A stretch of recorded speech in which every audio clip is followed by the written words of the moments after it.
Hi, this is Corporate Pero Latina, and by now, if you've been watching my videos, you're a real one. Following my last two videos, now I'm going to talk about what makes up the NASDAQ index, why it's so popular, and what causes it to move up or down.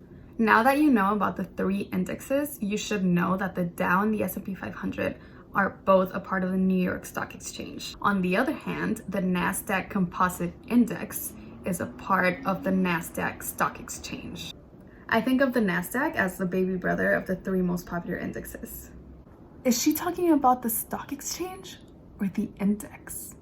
I'm talking about the NASDAQ Composite Index. First things first, the majority of the NASDAQ index is composed of tech companies. The NASDAQ index tracks around 3,000 companies which are traded on the Nasdaq exchange. And similar to the S&P 500 index, the NASDAQ is a market cap weighted index, meaning that the size of a company based on its market capitalization determines the percentage of weight that this individual company holds on the index. So if we look at Apple, which is one of the biggest US tech companies, you would find that the price for one share of stock is $122.41.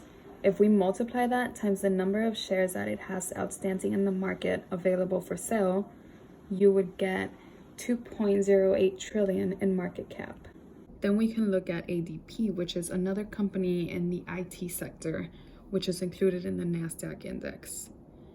This company's share price is $173.53, so it's actually higher than Apple.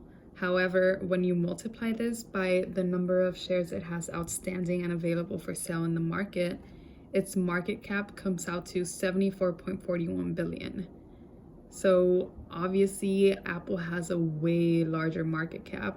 Therefore, if the share price of Apple dropped by like $100 today, and on the same day the ADP share price dropped by $100, Apple would definitely cause the index to move down by more points than ADP would. But if you're still confused, let's simplify.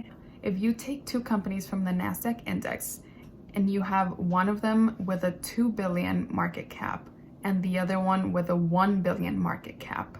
So if these two companies have an equal movement in their stock prices, like I said, they both go up $10 or they both go down $10, then you can assume the company with the 2 billion market cap will have twice the influence on the performance of the index. You know, I actually think the NASDAQ is pretty similar to the S&P 500 in terms of how they're measured. Since the index has such a high concentration of tech companies, usually most people would consider it a better representation of the tech market, given the top 10 companies of the NASDAQ index make up around 1/3 of the index.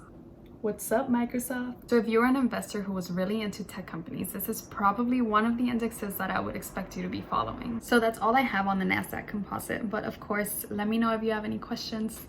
Like, subscribe, whatever you want to do. Stay tuned.